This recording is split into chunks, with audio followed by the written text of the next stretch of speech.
Greetings, loved ones. Today we're going to talk about fleeing an abuser with your children. Getting yourself and your children to a safe place is the number one priority. Help us get these messages out. Subscribe to our channel, follow us on Facebook, Instagram, and Twitter. Hit the like button and the notice bell, and please share these messages with others because you never know, just by doing so, you could save a life.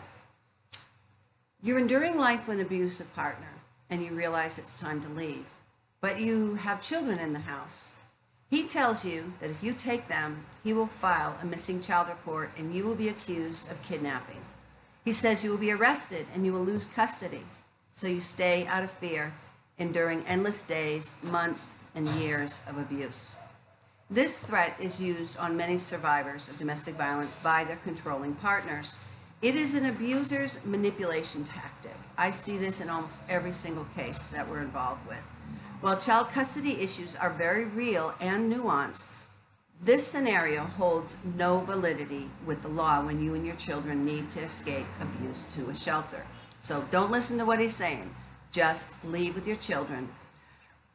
Magdalena Darcio is a legal advocate with Laura's House, which is a domestic house advocacy organization and shelter in California. She sheds some light on this topic.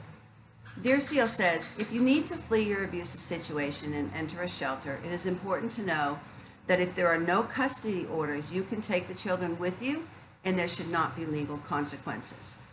Long before you flee to a shelter, it's a good idea to understand your local parental and custody laws from a domestic violence advocate, since laws do vary state by state.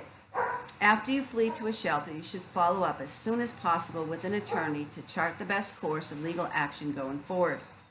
Usually, the shelter can help you with connecting to legal advice. You can also check out our friends at administerjustice.org on the web, as they are opening hundreds of legal clinics around the country. Again, that's administerjustice.org. Linda Lopez, a member of the American Bar Association's Commission on Domestic and Sexual Violence, she says, if you're in imminent danger, say at 8 o'clock at night, see if you can get into a shelter first and consult with an attorney the next day. Reach out to a domestic violence organization or your local bar association and get legal advice regarding your specific facts and ask what the best plan is for you. A child custody dispute, where courts decide on matters such as joint or sole custody and visitation rights, this may come afterwards. While it seems unfair and burdensome to have to engage in a custody fight after experiencing abuse, it is a normal part of the process when parents and children go separate ways. Child custody's law vary by state, and according to the nonprofit Stop Violence Against Women, courts must consider potential danger to the children or trauma from witnessing past violence when they make custody determinations. Stop Violence Against Women gives an overview of child custody laws by state when domestic violence is involved, so you can check them out. There are some precautions that you should take to protect yourself and your children before leaving an abusive partner. The first is file for a family law restraining order. A custody case can be messy and long, but if child custody orders are requested within a family law restraining order, you could get emergency orders on the day you file and then get a more permanent custody order within 3 weeks, says Darcio.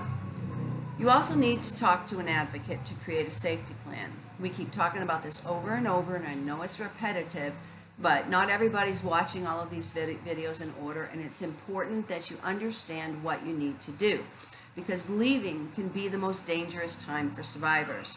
Make sure you know where you're going and how to get there safely. You can also call or message the National Domestic Violence Hotline. I'm going to give you their number now, so grab a pen and paper, or you can pause this video and grab your pen and paper. The number for the National Domestic Violence Hotline is 800-799-SAFE. That's S-A-F-E.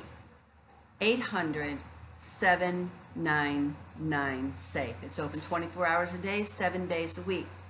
You can also make a diary that documents the dates of the abuse, whether they're physical, psychological, or emotional, financial, or any other type of abuse, which now includes stalking and technical abuse. Note details on each episode, phrases used by the abuser, images and names of any witnesses in your journal. Write this all down. Be sure to keep your diary safe at all times. In the future, we're going to be talking about how you can document your abuse. So as I just said, we're going to be talking about documenting abuse in a later episode, so be sure to hit that notification bell so you don't miss it. Pack a bag before leaving and keep it in a place other than your home. You can keep it at work or your friend's house or relative's house, and you should include your children's birth certificates or immigration papers, social security cards, backup supplies and necessary medications, diapers, formula, and some cash. If you're in immediate danger, call the police and make sure to get a copy of that police report, and you can use it later in your custody case. You can involve your children in safety planning as well, and we're going to discuss how to do that in the next few episodes. With 1 in 3 women experiencing domestic violence worldwide, the question is not if you will encounter a victim of violence. The question before God is, what will you do when you do encounter them? You could be the person who saves a life. We are all called to be champions for justice, and those who suffer violence, they need to know that you love them, that those who love them and those who don't even know them will step out and reach out to them to give them the help and the courage they need to leave before it's too late. Help us get these messages out so those who suffer violence can recognize it and learn how to leave, and for those who don't, can recognize the victim and help them leave. Subscribe to our channel, follow us on Facebook, Instagram, and Twitter. Hit that like button and hit that notification bell and share these messages with others. You never know, just by doing so, you could save a life. If you are a victim of violence, listen to me. You're always told all of these negative things. I want you to know the truth. The truth is you are valued, you are loved, you are intelligent, and you are beautiful. God does not want you to suffer abuse. He wants you to live free from violence in peace and tranquility. There is a way out, and it's not your fault. And abuse is not love. If someone says they love you and then they abuse you, they are lying to you. If you're a victim of violence, reach out to someone. And if you find yourself in a dangerous situation, call 911 for help. Tomorrow we're going to talk about escaping abuse with older children. Until then, God bless you.